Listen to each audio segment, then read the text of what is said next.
Bonjour à toutes et à tous, bienvenue sur le plateau de 50 minutes avec un invité exceptionnel aujourd'hui. Bonjour Rai.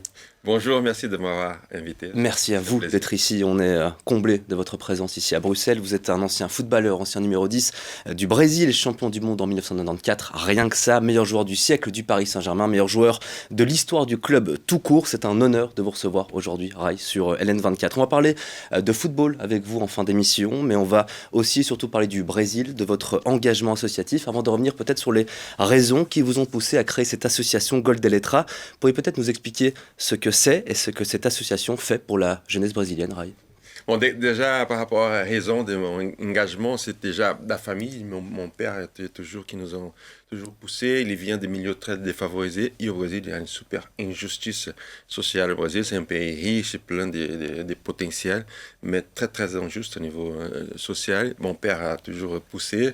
Et mon frère aussi, mon frère Socrates, mon frère aîné, qui a eu aussi une action politique. Le fait d'avoir grandi dans ce milieu, ça m'a aussi faire que je sois très attentif à la réalité et comment je peux intervenir. C'est l'image de votre père qui a forgé aussi votre engagement et la vie que vous avez eue quand vous étiez enfant. Oui, oui, oui. Mon père, nous sommes six garçons et lui, il était issu d'une région très pauvre au Brésil. Il était autodidacte.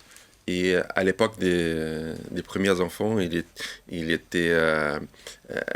il était autodidacte, il adorait la littérature, donc il lisait beaucoup sur la démocratie, sur la Grèce, hein, les philosophes grecs. D'où d'ailleurs le nom de votre frère, on l'imagine, Et hein, les trois Socrates. premiers enfants, c'est Socrates, Sosthène et Sophocle. Et à un moment donné, ma mère a dit non, c'est bon, on arrête là. Et c'est pour ça que moi, je suis le dernier. Je dis, hi, ça va, pour moi, c'est bien. Mais c'est vrai que c'est quelqu'un qui a adoré provoquer des réflexions sur la réalité. Je crois que le fait de mettre des noms, des prénoms des philosophes, des gens de la Grèce antique, tout ça, c'était aussi pour provoquer des discussions, des réflexions sur la vie. Et donc c'est lui qui a proposé. Et bien sûr, la réalité, le fait de vivre dans un pays qui a tellement de potentiel, mais qui est tellement injuste aussi, cette réalité a fait en sorte qu'on doit faire beaucoup plus, non seulement notre devoir, mais aussi aller plus loin pour qu'on puisse avoir un jour un pays plus juste. En parlant justement d'injustice sociale, en parlant de cette jeunesse brésilienne, expliquez-nous, c'est quoi Gol de Letra? Qu'est-ce que vous faites au jour le jour pour cette jeunesse brésilienne? Déjà, Go de lettrage, c'est un jeu de mots, c'est le sport pour l'éducation. La première idée, c'est utiliser le pouvoir des mobilisations de sport des sportifs, le pouvoir des communications pour une cause qui, pour moi, c'est la plus grosse injustice au Brésil, c'est l'éducation. L'éducation publique, il y a un niveau très bas, et l'éducation privée, C'est très il y a un égalitaire. niveau très inégalitaire. Un des pays les plus égalitaires du planète. Et donc, c'est ça qui m'a poussé à faire, y avoir une action sur le terrain pour prouver que si jamais on a des centres sportifs, éducatifs, culturels, euh, au cœur d'un quartier difficile, qui puisse être un peu une sorte de source des formations des nouvelles générations pour qu'ils deviennent des acteurs de transformation sociale. On donne des opportunités aux gens pour se développer et c'est eux qui connaissent le meilleur leurs problèmes et c'est eux qui vont trouver la solution. Et on parle de quoi? D'éducation, de sport? Comment ça se passe concrètement pour ces jeunes qui arrivent à votre porte? Comme je disais, dans les pays, dans les quartiers difficiles au Brésil, l'école, le niveau elle est assez bas et c'est demi-journée. Hmm. Donc l'autre demi-journée, c'était dans la rue comme ça. Donc on les prend l'autre demi-journée. On travaille beaucoup avec les familles, très proches avec les familles. Et après, on donne on complémente leur formation avec des ateliers ludiques. Le sport pour l'éducation, c'est pas pour devenir des athlètes de haut niveau. Il peut arriver, mais Au on Brésil, on peut, sait jamais, hein. On on sait que sait ça peut jamais. aller très très vite, hein.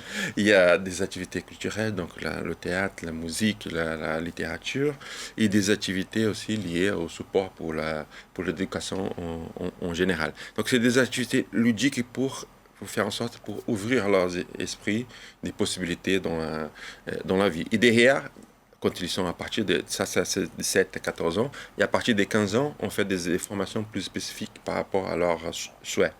Donc il y en a qui veulent devenir des éducateurs sportifs, d'autres qui veulent devenir des artistes, des théâtres, des choses comme ça, ou d'autres qui veulent faire une formation professionnelle pour trouver un emploi derrière, donc des formations vers l'emploi. Donc c'est un peu tout ça, toujours en partenariat avec les institutions du quartier et avec les familles. Donc, c'est avec les éducateurs, pédagogues et assistants sociaux.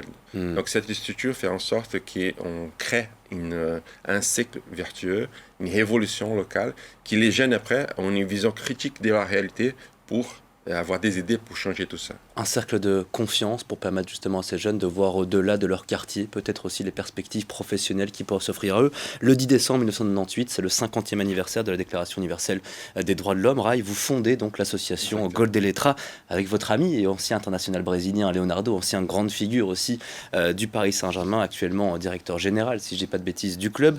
Qu'est-ce qui a été le déclencheur? Qu'est-ce que vous vous êtes dit ce 10 décembre 98 ou juste avant avec Leonardo pour arriver à monter ce projet? Déjà, le projet, la base, c'est le droit de douane. Le droit pour tous. Et c'est pour ça, ce n'était pas par hasard qu'on a choisi cette date. Quand on a joué ensemble ici au PSG, lui, il est parti en Italie et moi, je suis retourné au Brésil juste après. Donc, on avait des idées qui se ressemblaient. Donc, je l'ai invité pour venir avec moi dans cette aventure pour voir ces projets. Vous n'avez pas la même trajectoire de vie, Leonardo et vous. Est-ce qu'il a été aussi sensible justement à ce combat que vous, qui avez eu certaines difficultés, comme vous l'avez expliqué avec votre papa aussi, qui était autodidacte? Est-ce que vos deux visions se rassemblaient d'une certaine manière à ce niveau-là? Oui, on a joué ensemble aussi au tout début des années 90 à São Paulo. C'est là qu'on s'est connus. Lui, il était sensible, il voulait avoir des actions comme ça. Après, on s'est rencontrés aussi au PSG. C'est moi qui lui ai fait donner l'idée pour qu'il vienne à Paris. Il était au Japon et qu'il vienne à Paris. Il est passé une saison à Paris. C'est là qu'on a créé cette idée. Et après, il est resté en Europe. C'est vrai que moi, je me suis beaucoup plus investi parce que moi, je suis reparti au Brésil et lui, il est resté en Europe. Donc, il était un peu plus des loin, mais il nous aidait quand on avait besoin.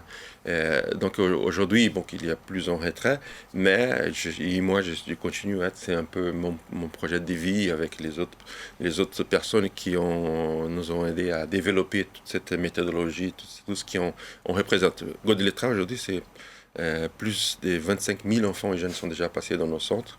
Les familles, l'impact économique même, l'impact des réseaux sociaux sur le terrain.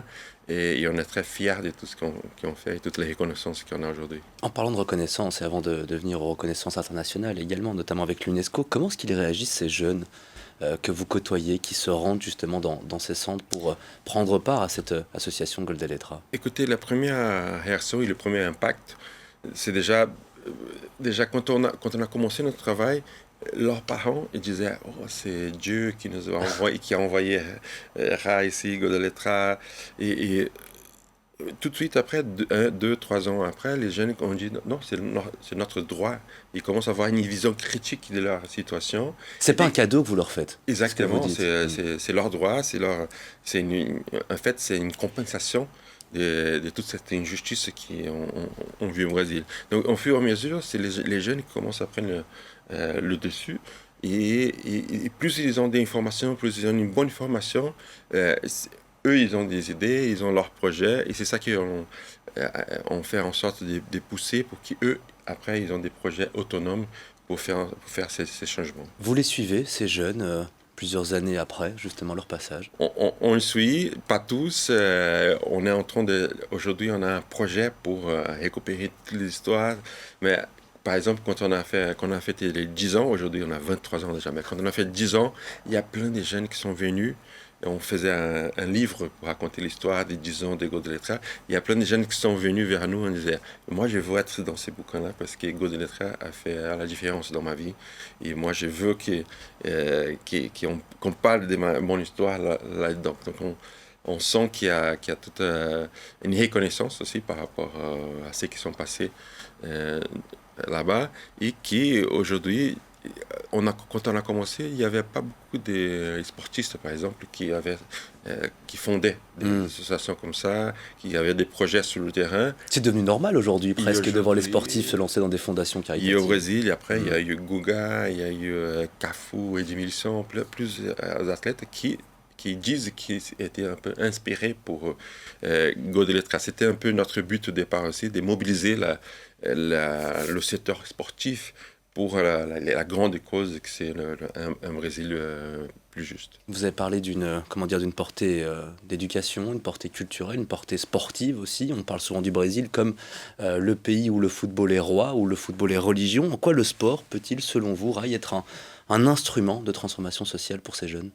Déjà pour l'activité éducative, donc je crois qu'il faut meilleur utiliser l'activité sportive, l'activité physique aussi à l'école, dans le quartier, utiliser d'une meilleure façon pédagogique. Donc il y a c'est toujours c'est quelque chose qui motive les enfants, qui motive les jeunes qui sont ils sont plus ouverts ces genres d'activités. Et il y a des choses qu'on peut exploiter beaucoup mieux et aussi intégrer avec les autres matières. Donc, le sport avec la culture, le sport avec l'éducation, le sport avec la littérature. Ça, c'est des choses qu'on a sur le terrain.